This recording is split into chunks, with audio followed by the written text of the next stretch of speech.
You are looking at Julian's pronunciation guide, where we look at how to pronounce better some of the most mispronounced words in the world, like this other curious word. But how do you say what you're looking for today? Let's learn how to pronounce this name. A name from Old English, meaning boar, also meaning meadow. Let's break it down. English pronunciation, Everleigh. Alright, yes, I know the spelling makes it a little bit confusing, but just replace the E-I-G-H at the end with a double E. Everleigh. It's generally, the stress goes on the first syllable, Everleigh. Let's learn how to pronounce this name.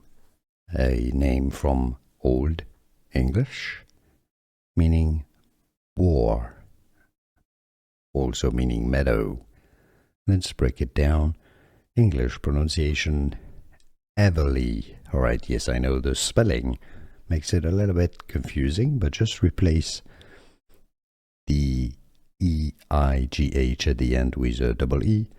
Everleigh. It's generally, the stress goes on the first syllable, Everleigh. Here are more videos on how to pronounce more confusing words and names too many mispronounced. Like this video if you found it useful. I appreciate your support. I'll see you soon and thanks for watching.